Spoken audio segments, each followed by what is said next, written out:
जय श्री राम भक्तों, जय श्री बालाजी महाराज, जय माता की। कैसे हो आप सब? आशा करते हैं कि आप सब जो हैं सुरक्षित हैं, स्वस्थ हैं और बाबा की और माता रानी की असीम कृपा आपके ऊपर बनी हुई है, ऐसी कामना दिल से करते हैं। तो जैसा कि आप सबको पता है कि हर रोज़ एक नई से नई वीडियो आप तक लाने की कोशिश रहती है और आज की जो हमारी वीडियो है वो आपके लिए बहुत ही ज़्यादा ज्ञानवर्धक होने वाली है, जिसमें हम जानेंगे कि क्या संकट जो है हमारे साथ छल कपट भी करते हैं, धोखा करते हैं और जो है बहुत सारी जानकारी आपको इस वीडियो में मिलने वाली है। तो अंत तक बने रहें। अगर वीडियो अच्छी लगती है तो लाइक करें, शेयर करें, कमेंट करें और अगर आप हमारे चैनल पे पहली बार देख रहे हैं तो चैनल को ज़रूर सब्सक्राइब करें। साथ में बेल आइकन है उसको प्रेस करें ताकि आने वाली हर एक वीडियो की नोटिफिकेशन सबसे पहले आप तक पहुँच जाए। चलिए शुरू करते हैं आज की वीडियो। जय श्री राम। जय श्री राम, जय श्री बालाजी महाराज। मेहंदीपुर की पवित्र कृपा आपके परिवार पर निरंतर बरसती रहे और बरसती रहनी चाहिए, क्योंकि आपका हक बनता है इस कृपा के लिए, क्योंकि आप बाबा के प्यारे हो और लाज दुलारे हो। क्योंकि जिसको बाबा का अत्यंत प्रेम मिल जाता है वो कभी भी बाबा के दूर नहीं जाता और बाबा उनके ऊपर निरंतर कृपा बनाए रखते हैं और कृपा बरसाते भी हैं। चाहे वो कृपा दिखाई ना देती हो, अदृश्य रूप में छुपी हो, लेकिन कृपा तो है ही। क्योंकि कहते हैं ना, कृपा की अगर आदत ना होती तुम्हारी बाबा तो सुनी ही रहती मेहंदीपुर की अदालत तुम्हारी। तो बाबा की अदालत तो कभी सुनी रहती ही नहीं। आप वहाँ पर जाकर देखिए, अनगिनत भीड़ लोगों का आना जाना लगा ही रहता है और जिसमें पूर्णिमा और मंगल और शनि हो जाए तो सबकी बल्ले बल्ले हो जाए, क्योंकि इतनी भीड़ के अंदर 3-4 घंटों का लगाव लगा ही रहता है। तो इसी प्रकार से क्या है कि जो संकट अगर हमें पागल बना रहा है तो वो हमें सिखा भी रहा है। अब मैं आज आपको बताऊंगा कि संकट जो है आपके साथ थोड़ा सा किस प्रकार से खेलता है। वो खेलता है, पागल बनाता है, आपको गुमराह करता है, आपकी मेंटल को वो देखता है कि ये कितना इसमें समर्थ है। वो संकट तो एक बहाना ही होता है, क्योंकि असली तो श्री बालाजी धाम, श्री हनुमान जी महाराज और माता रानी से जुड़ने का, क्योंकि कोई ना कोई माध्यम तो जरूर होएगा ना।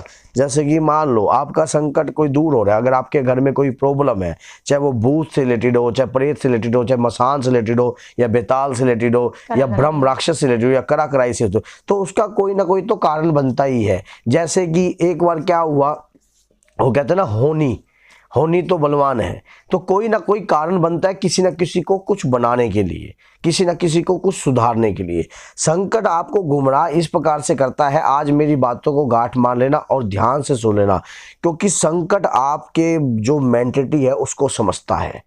संकट को पता है कि इस व्यक्ति का कितना समर्थ है। संकट ये तक जानता है आपके घर के अंदर कि ये आकर किस प्रकार से अपनी पत्नी के साथ रिएक्शन करेगा, ये लड़ाई का तो बाद की मात्र है। किस प्रकार से अपनी पत्नी से रिएक्शन करेगा, किस प्रकार से ये क्या खाना पसंद करता है, क्या बोलचाल है, क्या सोच है, क्या वो अच्छी तरीके से जानता है। उस घर के बड़े लड़के का अगर कोई बड़ा लड़का है तो उसको पता है कि ये यंग ब्लड है और इसको किस प्रकार से हमें कोई झूठे केसों में फंसाना है या कार्य करना है, तो वो समझता है सारा। अब आपके घर के अंदर वो संकट खेल करता है। आप जाते हो किसी ऐसे व्यक्ति के पास जो सही होगा, जो सही व्यक्ति होगा, संकट उसको देख लेगा कि इसके पास शक्तियां हैं, समझ जाएगा उसकी क्योंकि ना दिखने वाली चीज तो ना दिखने वाली चीज को देखती है। आप और मैं तो ना देखते हैं, जो शरीर के ऊपर जो ऊर्जा होती है वही तो ना दिखने वाली चीज को देख लेती है और ना दिखने वाली चीज को पहचान लेती है। आप और मैं तो समझ नहीं सकते, लेकिन वो एक दूसरे को समझ जाते हैं। अब कोई बाबा के दरबार में या बाबा की चौकी पे चला गया तो उसने देख लिया कि वाकई में इसके पास दूत है या वाकई में जिसके दरबार में शक्ति है, तो वो क्या करेगा, वो कहेगा नहीं नहीं नहीं नहीं, यहाँ कुछ नहीं है।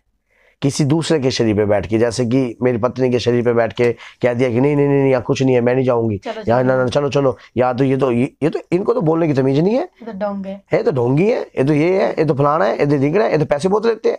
तो वो कहीं ना कहीं आपकी मेंटलिटी को बदल लेगा।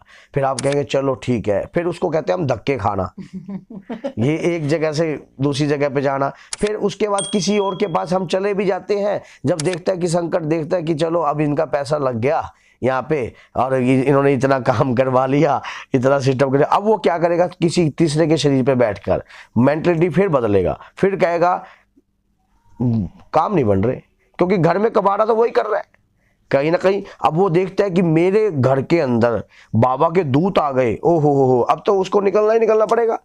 अब तो वो फंस गया। अब वो उसकी जो चाल होगी, वो क्या करेगा, वो समझेगा इस चीज को, वो कहेगा कि हाँ भाई अब मेरे को कैसे न कैसे इस घर का नक्शा बदलना ही बदलना है। अब वो मान लो पकड़ में भी आ गया, मान लो वो खेल भी गया किसी के शरीर पे आके, तो वो बोलेगा मैं मसान हूं, मुझे दारू चाहिए, मुझे फलाना चाहिए, मुझे मिठाई चाहिए है। अब वो क्या, मैं चला जाऊंगा, मैं चला जाऊंगा, अगर तुम मुझे ये चीज दे दोगे मैं चला जाऊंगा।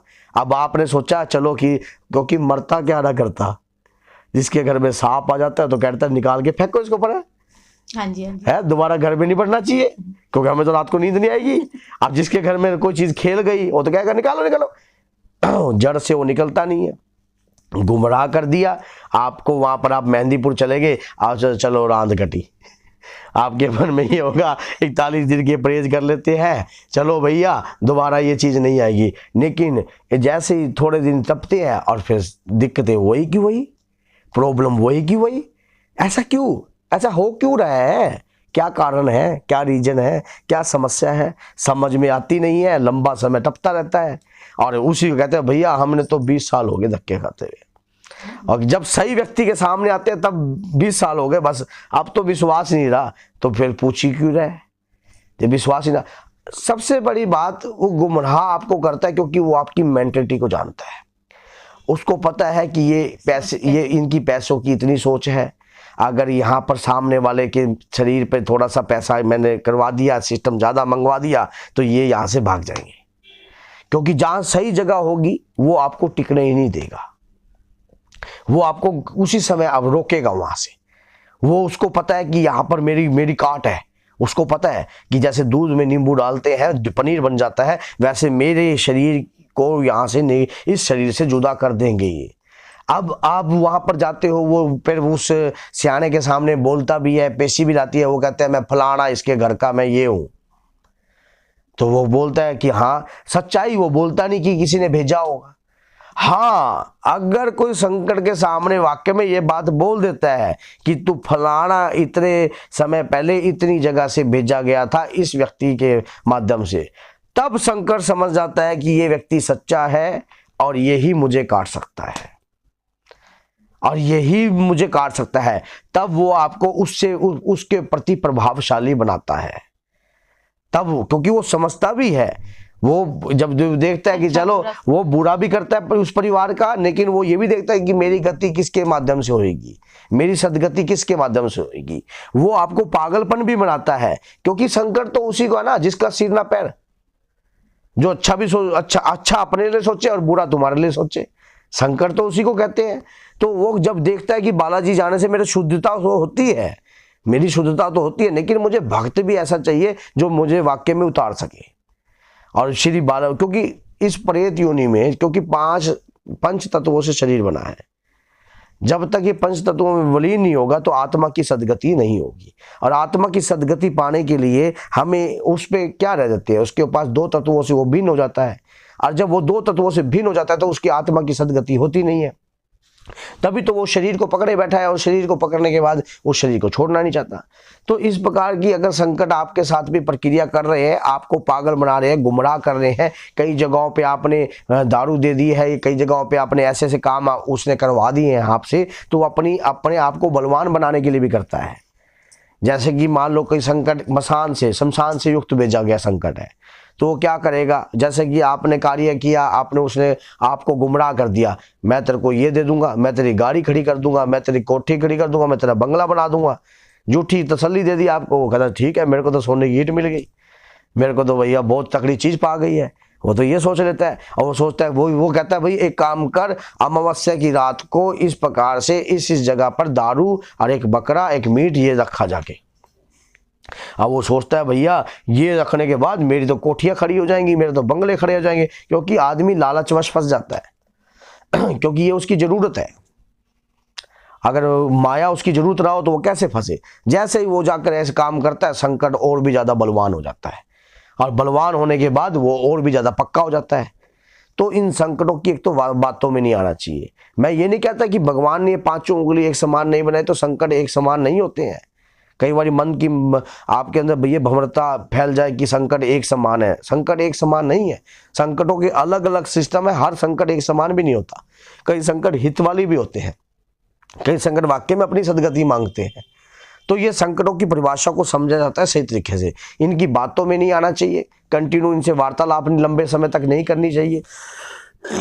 तो ये आपके कहीं ना कहीं गुमराह करके आपकी डायरेक्शन को गलत कार्य के प्रति ले जाएंगे, और गलत कार्य करवाकर आपने अपना पक्का बना लेंगे अपने आप को आपके घर के अंदर। तो मैंने कुछ सिम्टम्स बताए हैं आपको कि संकट किस प्रकार से आपको पागल खींचता है, पागल बनाता है, आपका बेवकूफ़ बनाता है। तो ये कुछ तरीके हैं जो मैं आपको संकटों की चाल बताई है। तो भैया जय श्री राम, जय श्री बालाजी महाराज। आपके लिए आगे भी ऐसे अच्छी से अच्छी बेहतरीन से बेहतरीन वीडियो श्री बालाजी महाराज की कृपा के माध्यम से लाते रहें।